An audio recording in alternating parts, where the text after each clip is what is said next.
അഭിനയമല്ല, നടിയുടെ ശരീരം ക്യാമറയിൽ പകർത്താനാണ് അവർക്ക് താല്പര്യം, വിമർശിച്ച് താപ്സി. ഹിന്ദി ചിത്രങ്ങൾക്ക് പുറമെ തെലുങ്ക്, തമിഴ്, മലയാളം സിനിമകളിലും പ്രവർത്തിച്ച നടിയാണ് താപ്സി പന്നു. തെന്നിന്ത്യൻ സിനിമാ മേഖലയിലെ ചില അസ്വസ്ഥതയുണ്ടാക്കുന്ന യാഥാർത്ഥ്യങ്ങളെക്കുറിച്ച് തുറന്നു പറഞ്ഞിരിക്കുകയാണ് അവർ. അഭിനയത്തെക്കാൾ ഉപരി നടിമാരുടെ ശരീരം ക്യാമറയിൽ പകർത്തുന്നതിന് മുൻതൂക്കം നൽകുന്ന പ്രവണതയുണ്ടെന്ന് അവർ തുറന്നടിച്ചു. തങ്ങളുടെ സിനിമയിൽ അഭിനയിക്കുന്ന നടിമാർ പാഡഡ് ബ്രാ ധരിക്കണമെന്ന് ചില സംവിധായകർ ആവശ്യപ്പെടാറുണ്ടെന്ന് താപ്സി വെളിപ്പെടുത്തി. തമിഴ്, തെലുങ്ക് സിനിമകളിലാണ് ഇത്തരം ആവശ്യങ്ങൾ കൂടുതലായും വരുന്നത്.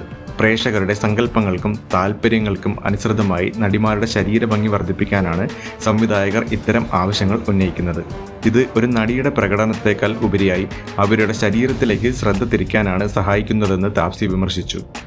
ദക്ഷിണേന്ത്യൻ സിനിമകളിൽ വയറിനും ബോളിവുഡിൽ മാറിടത്തിനുമാണ് സംവിധായകർ ക്യാമറയിൽ പകർത്തുന്നതിൽ പ്രാധാന്യം നൽകാറുള്ളത്. ഇത്തരം പ്രവണതകളുടെ പിന്നിലെ യുക്തിയെ താൻ പലപ്പോഴും ചോദ്യം ചെയ്തിട്ടുണ്ടെന്നും താപ്സി കൂട്ടിച്ചേർത്തു.